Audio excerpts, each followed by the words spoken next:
Hello বন্ধুরা, তোমরা সব কেমন আছো? আশা করছি ভালো আছো, সুস্থ আছো। আমিও ভালো আছি। আমি ততটা ভালো নেই যতটা ভালো আমি বলছি। আসলে এখনকার ওয়েদারটা তো একেবারে খারাপ, একটু ঠান্ডা লেগে গেছে। সেদিনকে জান তো বৃষ্টিতে একটু ভিজা পড়েছিল, ওই জন্য আর কি ঠান্ডাটা লেগে গেছে, একটু মাথাটা টিপটিপ করছে আর হালকা ঠান্ডা লেগেছে। আর এখনকার ওয়েদারটা যে এতটাই খারাপ, প্রত্যেকটা বাড়িতে কিন্তু জ্বর হচ্ছে, ঠান্ডা লেগেছে। যেরকম আমাদের বাড়িতে পূজার, পিতুর, জয়দীপের সবার কিন্তু মানে জ্বর হয়েছে, এখনও অসুস্থ রয়েছে, সারিনি সম্পূর্ণ। তো আমারও আর কি মাথাটা টিপটিপ করছে, একটু ঠান্ডা লেগেছে, মনে হচ্ছে জ্বরের লক্ষণ দেখা দেবে। তো আমার চিন্তা নেই, কেন আমার পাশে মরিঙ্গ রয়েছে, মরিঙ্গ খেলে আমি অবশ্যই সুস্থ হয়ে যাব। কেন এটা কিন্তু জ্বরের থেকেও বিশাল কাজ করে। তো সকালের কাজ আমার কিছুই হয়নি, এইবারে সকালের কাজগুলো সারবো। দু একটা কাজই হয়েছে। সকালে তোমাদের দাদার জন্য রান্নাটা সেরে দিয়েছি, রান্নাটা সারার পরে উনি ভাত নিয়ে চলে গেছে কাছে। এবারে আমি বাকি কাজগুলো ঝটপট করে সেরে নেবো। তো এই দেখো এখনো বিছানা তোলা হয়নি, বিছানাটা এইবার তুলে নেবো প্রথম।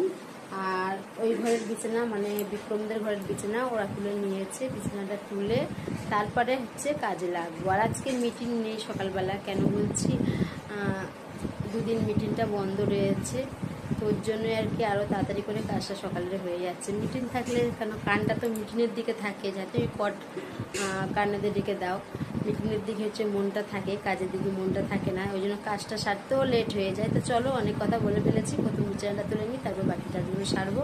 ভিডিওটা দেখতে থাকো। প্রথমে আমি মুসুরিটা তুলে নিচ্ছি, তারপরে বিছানাটাকে ভালো করে ঝেড়ে নেবো, নিয়ে বিছানা চাদরটা বিছিয়ে দেবো। আর মুসুরিটা আমি বলি রোজ যে টাঙাবো না, কিন্তু টাঙাতে হয়। তোমাদের দাদা বলে না, বর্ষাকালের সময় মুসুরিটা টাঙানোটাই বেটার। তো গরমকালের সময় আমি মোটেই মুসুরি টাঙাতে চাই না, কিন্তু সেই সময় না মশার চাপটা বেশি থাকে। এখন যেরকম একটু মশার চাপটা কম রয়েছে, গরমকালে কিন্তু অতিরিক্ত মশা থাকে। তারপরে আমি এই যে বিছানা চাদরটা পেতে দেবো, পেতে দিয়ে তারপরে হচ্ছে বালিশগুলো গুছিয়ে রেখে দেবো, গুছিয়ে রেখে দে তারপরে সকালের কাজগুলো সারবো। কাজ সেরে তারপরে হচ্ছে একটু পাড়াতে যাব, একটা কাকিমার সঙ্গে আমার খুব দরকার রয়েছে। সারা পাড়া ঘুরে আসলাম, কিন্তু যে দরকারটার জন্য আমি গিয়েছিলাম পাড়াতে, সেই দরকারটা মিটেনি, মানে কাকিমাকে পেলামই না খুঁজে। তারপরে এই যে এখানে একটু দাঁড়ালাম, আসলে পাড়াটা ঘুরে আমার বিশাল কষ্ট হয়ে গেছে ওই জন্য। আর একটা কারণে, সেটা হচ্ছে দেবাশিস আর সুভাশিস বদমাইশি করে যাচ্ছে, কাকা এখানে দাঁড়িয়ে দাঁড়িয়ে বকাবকি করে যাচ্ছে। আসলে এখন তো স্কুল তো সেরকমভাবে বসছে না, কেন পরীক্ষা আসছে ওই জন্য। আর বর্ষাকালের সময় ফাঁকায় বেরিয়ে বাচ্চা কাচ্চারা খেলা করতেও পারে না, ওই জন্য ঘরের মধ্যে না বদমাইশিটা বেশি করছে। তো যাই হোক, মেজো যা দেখো কাঠগুলো সাপটে রেখে দিচ্ছে, কেন বৃষ্টি আসবে, কেন এই রোদ হচ্ছে, তা কী হয়েছে, একটুখানি পরেই বৃষ্টি আসতে পারে, ওই জন্য কাঠগুলো ভেঙে গুছিয়ে রেখে দিচ্ছে। তারপরে আমি ওখান থেকে দাঁড়িয়ে দাঁড়িয়ে ঘরের দিকে চলে আসলাম, এত গরম লাগছে। মানে বর্ষাকালে দেখবে এক ছলকা বৃষ্টি হয়ে যাওয়ার পরে না একটু রোদ উঠলে বিশাল গরম লাগে, বিশাল গরম লাগে। ওই জন্য ঘরে এসে ফ্যানটা ছেড়ে দিয়ে একটু বসলাম।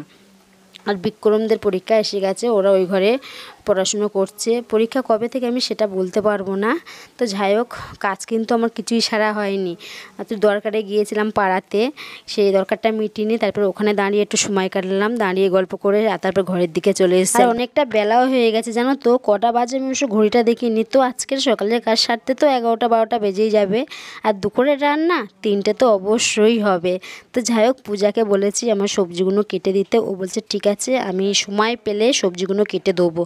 কিন্তু ওদের সবজিগুলো আগে কেটে নিয়েছে, তারপরে আমার সবজিটা কেটে দেবে কি চিন্তা ভাবনা করবে। তারপরে আমার সবজিটাও কেটে দিয়েছে, তারপরে আমার রান্নাটাও সারা হয়ে গেছে। রান্নাটা সেরে দুপুরের খাওয়া দাওয়া যখন করছিলাম, তখন কিন্তু বিশাল জোরে একটা বৃষ্টি এসছে, এখনও কিন্তু টিপটিপ করে বৃষ্টি পড়ছে। খাওয়া দাওয়া হয়ে যাওয়ার পরে তারপরে আমি একটু ছাদের দিকে এসেছি, দেখলাম জামাকাপড়গুলো সব ঠিকঠাক আছে কি না, কেন হাওয়া দিলেও ঝামটাতে জামাকাপড়গুলো ভিজে যায়। তারপরে এসে দেখছি শুভদেব এ মাথা করছে, মানে ওদের যদি একটু বৃষ্টি হয় তাহলে ওরা এতটাই খুশি হয়ে যায়, ছাদে গিয়ে খেলা করতে শুরু করে দেয়। এখানে শুভদেব একা নেই, তন্ময়ও আছে, ওদের বকাবকি করে আমি নিচে লাবিয়ে নিয়ে এসেছি। এটা হচ্ছে রাত 9টার সময় আম ছাড়াতে বসে গেছি।